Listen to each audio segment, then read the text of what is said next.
Hey everyone, मैं ज्योति आप सभी का अपने वीडियो में स्वागत करती हूँ। आज हम अपने वीडियो में बात करेंगे जैसे हम किसी भी जगह पे स्टक हो जाते हैं, प्रेशराइज फील करते हैं, डायरेक्शन लेस फील करते हैं, डिप्रेशन में फील करते हैं कि हम तो डिप्रेशन में जा रहे हैं, बात बात पे हमें एनजाइटी होने लग जाती है, या फिर हमें एकदम से गुस्से को फील कर रहे हैं कि हमारी लाइफ में बार बार में गुस्सा आ रहा है। हम पहले तो ऐसे नहीं थे और एकदम से हमें ऐसा लग रहा है कि जैसे मतलब जैसे कि बाढ़ सी आ गई है, किसी भी उल्टी सीधी चीज़ों की बिहेवियर प्रॉब्लम, मतलब इन शॉर्ट में अगर कहूँ तो, और नेगेटिव बिहेवियर प्रॉब्लम, अच्छी नहीं बुरी वाली। ठीक है, तो ये सारे एक माँ बाप की औलाद हैं। इन सब को आप सीरीज़ में रख सकते हो, जिनके नाम मैंने नहीं लिए हैं, तो वो भी ओवर थिंकिंग या और भी बहुत सारी चीज़ें, डायरेक्शन लेस वगैरह फील होना, ये सारी चीज़ें, मतलब एक लूप में भटकते रहना, ऐसा लगना जैसे प्रेशराइज फील हो रहा है, लेकिन ऐसा कुछ है भी नहीं। प्रेजेंट की सिचुएशन तो अच्छी है, फिर भी हमें मतलब ऐसा लगता रहता है कि जैसे हमारा एकदम से तो बीपी हाई हो जाता है, किसी भी वजह से, छोटी सी चीज़ की वजह से हमें गुस्सा आने लग जाता है। ये सारी चीज़ें, ये बीमारी है तो अलग अलग छोटी छोटी, लेकिन ये एक ही पेरेंट की, मतलब जो एक माँ बाप की औलाद है। और इस सब को हम समझेंगे कि इसका हमें कैसे इसको शूट करना है, अच्छे से अपनी लाइफ से भगाना है। और ये सारी चीज़ें शुरू होती हैं जैसे किसी ट्रॉमा से। तो जैसे इस ट्रॉमा को कैसे समझेंगे, किसी ने आपके साथ कुछ गलत बिहेवियर करा हो कभी पास्ट में, आपने किसी के साथ गलत बिहेवियर किया हो, जैसे उसका आपको गिल्ट हो रहा हो। आपका जो इनर चाइल्ड होता है ना, इनर चाइल्ड का देसी भाषा में मैं बताऊँ ना, इसका मतलब ये होता है कि जैसे जो आपकी आत्मा है ना, जो अंदर जो बच्चा जो आपके अंदर है, मतलब जो आपका कोर है, ठीक है, उसको सब पता है। जैसे आप अगर बाई चांस झूठ मूठ का नाटक भी कर रहे होगे ना किसी के आगे, तो उसको फिर भी पता चल जाएगा कि ये नाटक कर रहा है इस टाइम के ऊपर, और वो आपको उसी टाइम पे सतर्क भी कर देगा कि तू मतलब नाटक मत कर, या जो भी। मतलब कहने का मतलब ये है कि जो हमारा कॉन्शियसनेस है ना, जो हमारा जो इनर चाइल्ड है, उसको सब पता होता है, और वो सब बातें ऐसे डायरी में नोट करते हैं ना, वैसे करता रहता है। जितना मेरे को समझ में आया है मैं आपको वही समझाऊंगी। तो फिर अगर हम इसको एनालाइज करें कि ये हो क्यों रहा है, तो हमारा, जैसे मैं बता रही थी कि या तो हमने किसी के साथ किया है गलत और उसका हमें गिल्ट फैक्टर टाइप हो रहा है, और या किसी और ने हमारे साथ किया है तो हमें गुस्सा है और उसको गिल्ट हो रहा है या नहीं हो रहा है, हम अपने पे देख रहे हैं, तो या तो हमें गुस्सा है कि उसने क्यों किया। तो जो एंगर होता है ना, वो बात बात पे एंगर नहीं किसी को एकदम से हो जाता है, या फिर जैसे वो दबी हुई फीलिंग्स होती हैं हमारी, जो हमारी पास्ट की कभी रही हो। किसी के साथ चाइल्ड अब्यूज़ हो जाता है, किसी के साथ जैसे परिवार में कुछ अनहोनी घटना घट जाए, किसी ने मतलब जैसे परेशान कर दिया, बीच में छोड़ के चला गया, कोई छोड़ के चली गई, दोनों में सेम है। और अगर आपके मन में उसके प्रति अच्छे भाव हैं, तो आप उसको चपेटे चपेटे घूम रहे हैं ऐसे बाबा जी की तरह, और सोच रहे हैं कि मैं इन फीलिंग्स का करूँ तो करूँ क्या, मतलब लाइफ में। और उस वजह से आपको एक फालतू का चिड़चिड़ापन और कुछ भी फील हो रहा है, जैसे कुछ भी हो रहा है, कभी भी कुछ भी हो जा रहा है, और हमें कुछ भी समझ में ही नहीं आ रहा है कि क्या करें। तो उन सब का एक ही इलाज है मेरे हिसाब से, मैं बताऊंगी आपको। फर्स्ट स्टेप आपको मैं बता दूंगी, और उसके बाद आपको जो समझ आया अपनी लाइफ के साथ कीजिएगा। और इसमें इसमें फर्स्ट स्टेप ये है कि आपको पहले तो ये समझना है कि आपके साथ है क्या क्या। और उसका समझने का सबसे सरल तरीका है कि ये, एक तो आपकी नींद डिस्टर्ब मिलेगी, किसी भी वजह से आपकी नींद डिस्टर्ब मिलेगी, एकदम से उठ जाना, घबराहट रहना, गड़बड़ हो जाएगी, नींद शुरू ही नहीं होएगी, अगर कोई टेंशन, अगर आपने कुछ बात सोच ली, इमेजिन करते रहना, ओवर थिंकिंग वगैरह।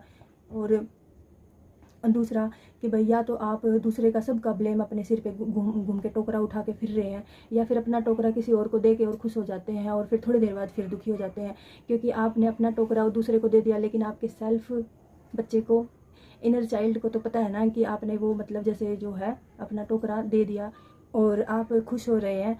और आपको सेल्फ एस्टीम इश्यूज़ जैसे, या फिर किसी ने आपके साथ कोई ट्रॉमेटिक एक्सपीरियंस रहा है आपका, तो उसमें भी आपके सेल्फ एस्टीम इश्यूज़ पक्का मिलेंगे। जो अपना सेल्फ कॉन्फिडेंस है वो भी गिर जाएगा। तो या तो आप ब्लेम करेंगे, या आप किसी और का ब्लेम सिर पे रखेंगे, ये सारी चीज़ें।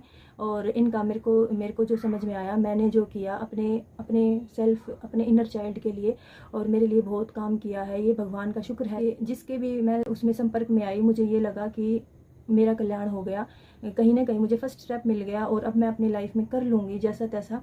और मुझे पहले समझ नहीं आता था, मुझे ऐसा लगता था कि जैसे लाइफ को मैं ढो रही हूँ अपने सिर के ऊपर उठा के, और मज़ा नहीं आ रहा था लाइफ में बिल्कुल भी, ज़िंदगी में जीने का। लेकिन अब मैं ये चाहूँगी कि मैं भी आपकी हेल्प करूँ।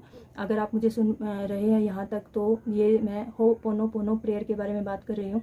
इसमें इसको मैं देसी भाषा में अगर डिकोड करूँ ना, तो ये मुझे ये लगा कि 3 चीज़ों के उसमें ये वो है, मतलब 3 पार्ट हैं इसके, सिर्फ छोटी सी है, कोई तंत्र मंत्र नहीं है, बस 3 चीज़ हैं, थैंक यू और फॉरगिवनेस और सॉरी। ठीक है, अब इनका मैं अपने हिसाब से एक वो बताऊंगी कि इसका मतलब क्या हो सकता है, मतलब ये क्यों करवा रहे हैं ऐसा, जो जिसने भी ये बनाई होगी ये क्यों सोच रहे हैं कि ये ऐसा हो।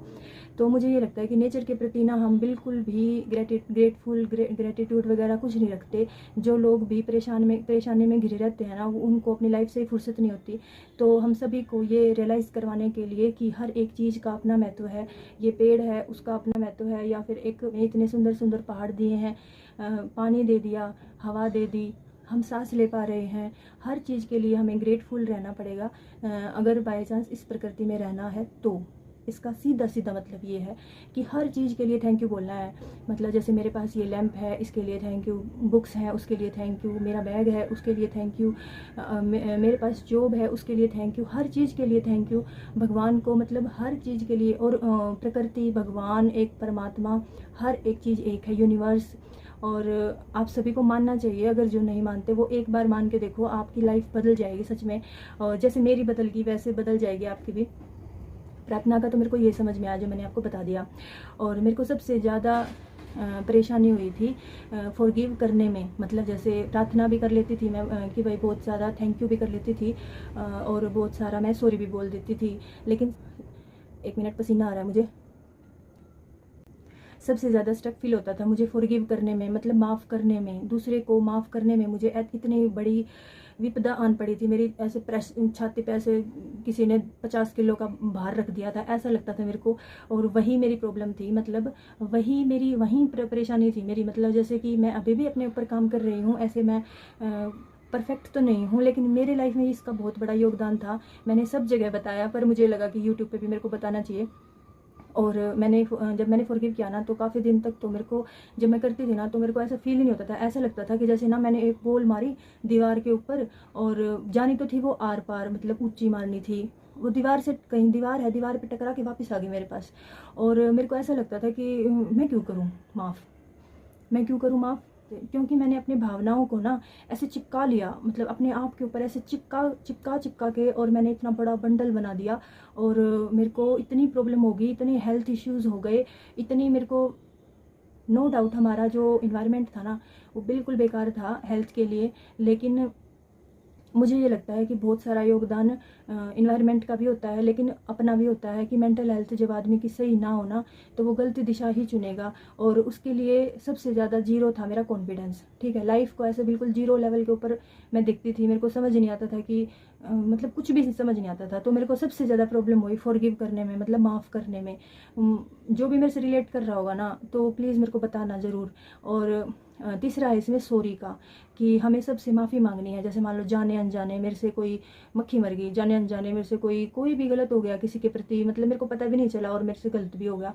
इसको बोलते हैं हम कर्म वाला जो सिद्धांत होता है ना, जो हम जैसे प्रेमानंद महाराज जो बताते हैं, कर्म जैसा कर्म करोगे, या फिर पहले का कर्म या कुछ भी, तो उसके लिए आपको माफ़ी मांगनी है। जो मैंने डिकोड किया ना, वो मैंने अपने हिसाब से किया है। देखो दोस्तों, मैंने ये जो 3 चीज़ हैं, ये मेरे को ये लगा कि प्रकृति जिसने भी ये चीज़ बनाई है ना, ये प्रेयर, ये तीनों चीज़ इसलिए बनाई है कि जिनको भी ये प्रॉब्लम होती है ना, वो थैंक यू करना, सॉरी मांगना और फॉरगिव, यानी कि तीनों चीज़ हमें हम्बलनेस की तरफ ले जाएंगी।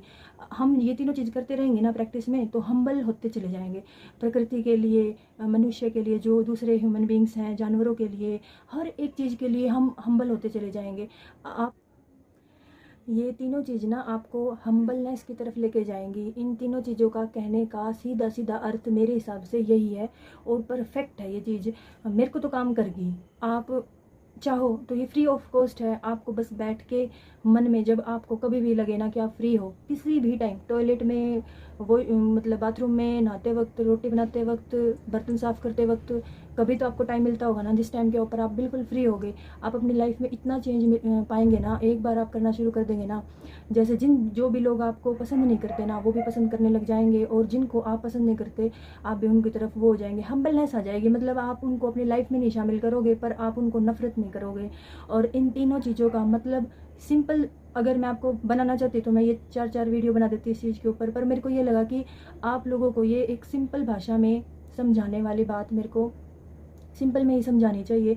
मेरे हिसाब से तो आपको ये इतनी ज़्यादा अच्छाई की तरफ लेके जाएगी ना, आपकी हेल्थ भी सुधर जाएगी, आपके रिलेशनशिप भी सुधर जाएंगे, और आपकी जो भी आपकी समस्या है ना, जो भी मेंटल हेल्थ, पीस, और पता है क्या, जब आप इसको 1.5-2 महीना लगातार करोगे ना, 1.5-2 महीना भी नहीं मत लगाओ, आप हफ्ता 10 दिन भी कर लोगे ना, उसमें भी आपको चेंज मिलेगा। और आप ये सोचोगे कि ये कब तक करनी है, क्या पता चलेगा कि ये कब तक करूँ मैं। तो इसका सीधा सीधा वो है कि अगर आपको शांति फील हो, मन में खुशी फील हो, और आपको मेंटली आप स्ट्रॉन्ग फील हो जाओ, और आपका जो दिमाग का जो बोझ है वो उतरने लग जाए, और जो भी आपकी घबराहट वगैरह है या फिर आपका कोई भी चीज़ है उससे आपको मुक्ति मिलने लग जाए, तो आप समझ लेना कि आप फर्स्ट स्टेप को क्रॉस करने वाले हैं, यानी कि आपको फ़र्क लगना शुरू हो गया। और आपको ये बीच में नहीं छोड़नी, और आपको करते रहनी है, और इसमें तो टैक्स भी नहीं लगता, सिर्फ 3 चीज़ करनी है। आप वॉकिंग करते हुए भी कर सकते हो, और आप बातों बातों में भी बता सकते हो, किसी को थैंक यू करना है या फिर हर चीज़ को थैंक यू करना है। जैसे मान लो मेरे पास अगर मेरी भाभी बहुत अच्छी है, ठीक है, मेरा भाई अच्छा है, मेरी बहन अच्छी है, मेरी मम्मी अच्छी है, मेरे फादर अच्छे हैं, सब चीज़ अच्छी हैं अगर, तो मैं उनको एक एक करके ऐसे थैंक यू बोलने लग जाऊँ कि भाई तुम मेरी लाइफ में हो, मेरे को इस चीज़ का बहुत बड़ा मतलब एक वो है, एक रिस्पेक्ट है, आभार है, थैंक यू इस चीज़ के लिए कि तुम मेरी लाइफ में आए। ठीक है, और मटेरियलिस्टिक चीज़ के लिए भी थैंक यू बोल सकते हो, एक पेन के लिए भी थैंक यू बोल सकते हो, स्कूटी के लिए भी थैंक यू बोल सकते हो।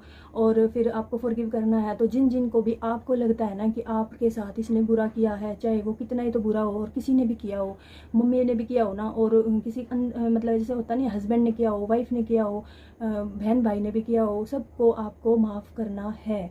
ठीक है, इस चीज़ में मेरे को बहुत प्रॉब्लम आई थी, और ग्रेटिट्यूड का भाव रखना है, वो आपका थैंक यू में ही आ जाएगा कि भाई थैंक यू भगवान मेरे को ये चीज़ देने के लिए, वो ग्रेटिट्यूड आ जाएगा उसी में। ठीक है, और सॉरी आपका मतलब आपको सॉरी बोलना है कि मेरे से जाने अनजाने कोई भी भूल चूक होगी तो माफ़ कर दो। सिंपल इसका अर्थ यही है, जो आप कितने अनेक अर्थ निकाल लो। ठीक है, और आपको आपकी लाइफ में एकदम तुरंत फ़र्क दिखेगा, और आपको सीधा सीधा शांति जब आपको फील होने लग जाए ना, तो आप समझ लेना कि आपकी नैया पार हो चुकी है, और आपको लगेगा कि आप अब तक तो जी नहीं रहे थे, अब तक तो आप बस ज़िंदगी को ऐसे ही छू मंतर की तरह उड़ा रहे थे, अब लाइफ शुरू हुई है।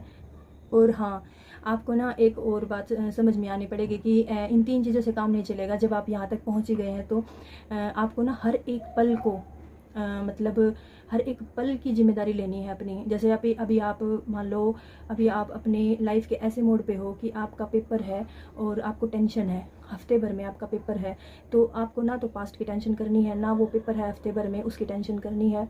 जब आप ये 3 चीज़ करोगे ना तो आपको वैसे ही फ़र्क लगने लग जाएगा। लेकिन अब अगर बाई चांस फिर भी आपको दोबारा आ रहे हैं एंगर इशू, या फिर आपको स्ट्रेस हो रहा है, एंजाइटी हो रही है प्रीवियस और फ्यूचर को लेके, तो आपको बस एक बात ध्यान रखनी है कि आपको यहाँ जाना है, मतलब मेंटल पीस, शांति, अपनी खुशी, उसकी तरफ जाना है। तो उसके लिए क्या करना है, देखो उसके लिए क्या करना है, ना तो इधर का सोचना फ्यूचर का, ना पास्ट का सोचना, प्रेजेंट में जीना है। ठीक है, लाइफ हमेशा प्रेजेंट में ही होती है। हम बस मतलब ऐसे, मैं भी कोई वो नहीं हूँ, मैंने सब सारी लाइफ ऐसे ही बिता दी, तो मेरे को बस ये समझ में आया कि प्रेजेंट में एक पल की जिम्मेदारी लेनी है कि अभी मैं बिल्कुल भी नहीं सोचूंगी इस चीज़ के बारे में। मतलब अगर आपको समझ आ जाए ना कि आपका थोड़ा सा भी गुस्सा आपको उठने लग गया, या फिर थोड़ी सी भी घबराहट होने लगी, वहीं आप अपने आप को याद दिलाओ कि मेरे को अपने आप को खुश रखना है। जो अपनी आत्मा है उसको खुश रखो, उसको ऐसे पिंजरे में बंद करके मत रखो कि तब कल को वो भी आपसे ऐसे बोलने लग जाए कि इसने मेरे साथ तो बुरा कर दिया, ये तो बड़ी जालिम है। मतलब आपको एक्सट्रीम हैप्पीनेस की तरफ जाना है। ठीक है, तो देखते हैं और कौन कौन करेगा। अगर किसी ने नहीं किया है तो कर लो, बहुत अच्छी चीज़ है, बहुत ज़्यादा अच्छी चीज़ है, मेरे लिए तो काम कर गई। और मेरे को बस यही बताना था मेरे को यहाँ तक सुनने के लिए थैंक यू। और भगवान आपको जो भी आप ये तीनों चीज़ करके जो आपको बिल्कुल वही रिजल्ट दे जो मेरे को दिया। और बाय, मिलते हैं किसी दूसरी वीडियो में। आप सभी का दिन मंगलमय हो। बाय।